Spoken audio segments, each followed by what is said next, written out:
어떤 구독자께서 요청을 주셨어요. 이 토크나이즈드 프로토콜을 이용한 스테이블 코인, 스테이블 토큰 및 다른 토큰의 이제 차이점이 뭐냐라는 걸 질문을 주셨는데, 그거를 좀 설명을 드리도록 하겠습니다. 토크나이즈드가 있고요. 자, 이거 외에 대부분은 이제 이 BSV 기반에 나와 있는 대부분의 지금까지의 뭐 스테이블 토큰, 스테이블 코인은 이제 스타스 또는 이제 원삿, 오리널, BRC 20, BRC 20은 사실 이제 비트코인 쪽에서 나온 거죠. 올디널즈도 마찬가지고요. 올디널즈, 자, 요것들은 사실은 다 비슷비슷한 것들입니다. 토크나이즈드랑 이거의 가장 큰 차이점은 뭐냐면요, 이쪽은 현실 세계를 제대로 이해를 못하고 있어요. 현실 세계의 법과 원칙에 대한 이해가 좀 부족하다. 경제, 예. 토큰의 개념 자체를, 토큰에 대한 개념을 제대로 이해를 못하고 있다. 토큰이 무엇인가에 대해서 이해를 못하고 있다. 첫 번째. 두 번째, 기술적으로도 문제가 있습니다. 자, 이것들은요 전부 다 어떤 거냐면, 이른바 컬러드 코인이라는 개념이에요.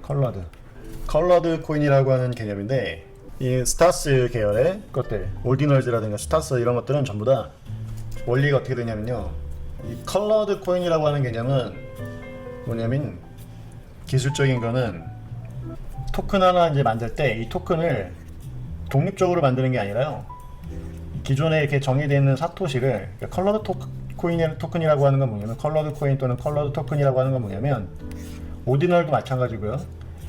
여기 이제 사토시가 있겠죠. 사토시가 있으면 여기 이제 사토시의 뭐 시리얼 번호가 있겠죠. 여기 사토시 하나하나마다 다 채번을 하는 거예요. 1번 사토시, 2번 사토시, 3번 사토시, 4번 이렇게 5번, 6번, 7번. 그래서 실질적으로 비트코인 네트워크에서 이 사토시를 누군가에게 줄 수가 있겠죠. 이 사토시를 A가 B한테 줄 수가 있겠죠. 그러면 이거 사토시 하나는 1억 분의 1 비트코인이니까 되게 저렴한 비용일 거 아니에요, 가치가. 그런데 이 사토시에다가 토큰을 매핑시키는 거죠. 그래서 내가 뭐 NFT를 발행을 했다. 그래서 여기서는 요 사토시는, 자, 어떤 아파트, 여긴 자동차. 그러니까 이게 1사토시 요것만 따지면 요거 사토시는 진짜 요 가치가 뭐 10원도 안 되죠. 하지만 이 사토시 하나가 에다가 토큰으로 이 아파트를 매핑을 했어요. 이게 NFT로 바뀐 거예요. 그러면 이 사토시를 A가 B에게 보내요. 요 사토시.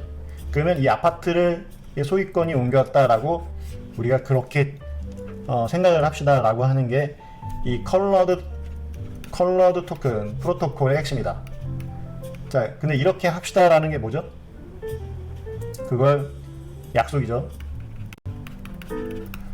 자, 이 사토시를 기억했다가 이 사토시랑 매핑된 물건을 기억하고, 그래서 이 사토시의 주인이 바뀌면 이 실제 물건의 주인이 바뀐 걸로 생각을 합시다 라고 하는 약속, 이거를 프로토콜이라고 하는 거죠. 그리고 이게 이제 비트코인 위에 있는 거니까 레이어 2 프로토콜이 된다.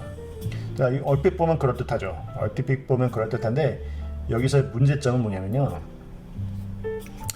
자, 이 이제 법적 구속력은 이렇게 뭐 할 수는 있어요. 할 수는 있는데, 첫째, 왜 이렇게 하느냐라는, 왜 이렇게 하느냐가 핵심이에요. 왜 이렇게 하느냐? 이걸 왜 묶느냐? 이 back to genesis problem을로부터 이제 벗어나기 위해서, 즉 누가 누구 건지에 대해서 노드 소프트웨어가, 블록체인이 그냥 블록체인 기본 데이터를 보면은 노드 소프트웨어가 이걸 해줄 것이다 라고 생각하는 거예요. 그런데 실질적으로는 그렇지 않다. 첫 번째 문제가 그거고, 두 번째 문제는, 자, 이 사토시라고 하는 거는 말 그대로 하나의 돈이죠. 근데 실질적으로 사용되는 돈이어야 돼요. 근데 이 돈이랑 이 사토시의 물리적 사토시가 특정 아파트의 소유권을 의미하는 형태로 되어버리는 순간, 예, 이 사토시는 이제 쓰임새가, 이 사토시가 그냥 이 프로토콜을 인지하는 사람들에서는 귀중하게 관리가 되겠지만, 이 프로토콜을 제대로 이해 못하는 월렛, 다른 소프트웨어는 그냥 이 사토시는 아파트 한 채가 아니라 그냥 사토시 하나 1원짜리로 밖에 생각이 안 되는 거죠. 자, 이런 걸 뭐라고 그러냐면 소프트웨어에서 설계가 결합이 됐다고 얘기해요. 결합. 네. 이 소프트웨어에는 흔한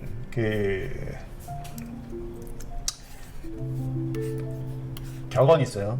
격언이 있는데 흔히들 말하는 이제 격언이 있는데 이 격언은 뭐냐면 설계를 할 때 응집도는 높이고 결합도는 낮춰라라고 얘기합니다. 자, 응집도는 서로 유사한 것들이 인접하게 있으면 응집됐다라고 그래요.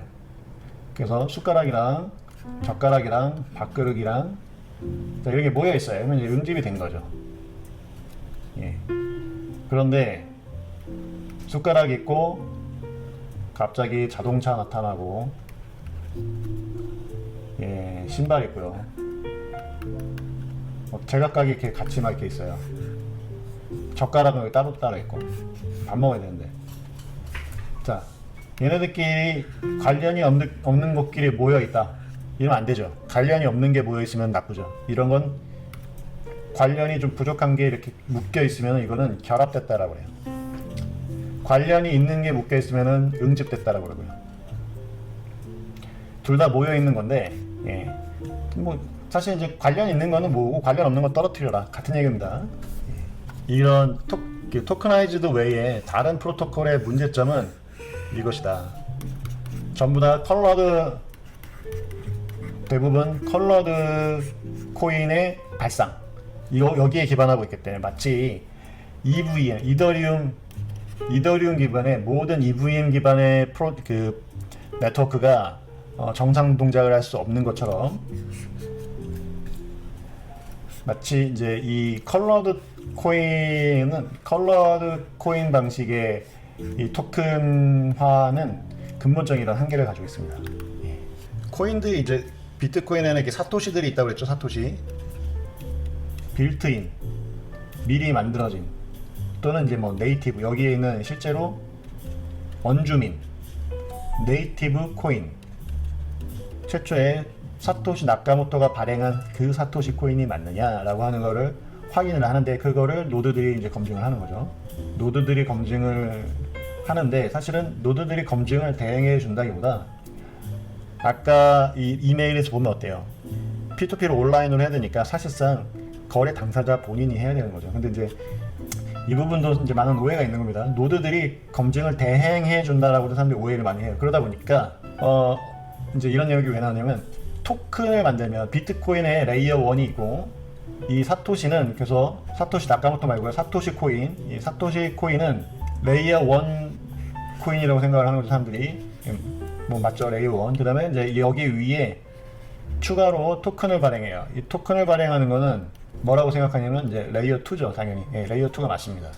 레이어 2 상에서 토큰을 발행을 하는데 레이어 2 상에서 발행된 이 토큰의 경우에는 Back to Genesis Problem이라고 하는 게 있다고들 오해를 하고 있어요. 그러니까 이제 여러분들 검색 같은 거 때려보면 많이 나와요. Back to Genesis Problem. 이 레이어 2에서의 Back to Genesis Problem을 어떻게 해결할 것인가 이런 논쟁이 있었어요. 자, 그런데 실제로는 어떻다? 비트코인 연구소 오늘의 빨간 약 드시죠? 이 Back to Genesis Problem은 문제가 아니에요. 비트코인도 오리지널 비트코인 네이티브 비트코인도 예, 네이티브인 비트코인 사토시도 어떻게 한다? 제네시스 블럭까지 다 쭉 거슬러 올라가서 실제로 사토시가 이슈를 했던 그 코인이 맞는지 트레이스를 해야지 네, 알 수가 있게 돼요. 하물며 레이어 2는 어떻겠습니까? 당연하죠. 이제 이 토큰을 발행한 사람이 최초에 발행한 그 토큰이 맞는지를 거슬러 올라가면서 트레이서빌리티가 반드시 필요한 겁니다. 이거는 문제가 아니라 피처예요. 그렇게 해야 되는 거예요. 근데 이제 이걸 문제라고 오해를 하는 거죠. 왜? 이 탈중앙화니 어쩌니 이제 이런 개념이 이 불필요한 그 아나키스트적인 발상 때문에 이제 그렇게 해야 되는 걸로 오해를 하고 있는 거죠. 그러니까 이제 실제로 토큰이라고 하는 것도 기술적으로는 레이어 2에 발행되지만 언제나 기술적으로는 실질적으로는 법률적인 기반을 가지고 있는 거예요. 비트코인 스스로도 마찬가지고요. 비트코인이 가치를 갖게 되는 그 기저에는 사람들이 이게 가치를 갖는다라고 생각하면 이제 누구나 가치가 생긴다라고 오해를 하는데 사실 그렇지 않습니다. 그것만으로 되는 게 아니에요. 제 밑바닥에는 법률적인 실효성이 있어야 되는 거예요. 그러니까 법률적, 유효한 법률적 가치가 인정되어야 사실상 합법적으로 거래를 할 수가 있는 거죠. 마찬가지로 어떤 누군가 토큰을 발행했을 때도 마찬가지예요. 이 불법이면은 자, 그래서 지금 우리가 뭐 XRP라든가 이런 거 재판 왜 이렇게 주목을 하고 있죠? 법원에서 어떻게 판단을 하느냐에 따라서 이제 하늘과 땅처럼 바뀔 수 있는 거죠. 비트코인도 마찬가지입니다. 비트코인도 그 자체가 불법이면 아무리 그게 사람들이 가치가 있다고 생각해도 그 실질적으로 경제적 가치를 가질 수가 없는 거고, 하물며 레이어 2의 토큰이라고 하는 건 더더욱 그렇죠. 그러니까 우리가 그거를 반법적인 관점에서 기술적으로 레이어 2에 설계하고 거기서 민트를 하고 하는 부분들, 이슈를 하고 하는 부분들은 기술적인 거라는 거예요. 그런데 이제 제도적인 측면에서 컴플라이언스 이슈, 이 규제 이런 부분들을 만족을 해야 되는 거죠. 반면에 토커나이즈드 프로토콜은 그렇지가 않다. 이런 문제가 없고 정확하게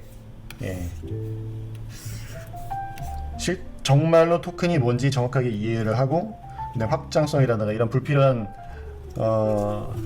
이 결합이라든가 기존 레이어 1과의 결합이 없어요. 그러니까 여기 L1이 있으면 여기 비트코인이고요.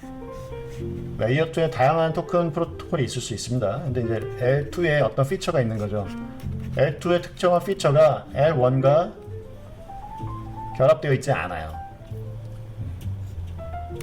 이게 올바른 소프트웨어 설계 방식이고요. 그러니까 기술적으로나 법률적으로나 토커나이즈드처럼 결함이 없는 레이어 2 프로토콜이 현재로서는 없는 것 같다. 저의 의견은 그렇습니다.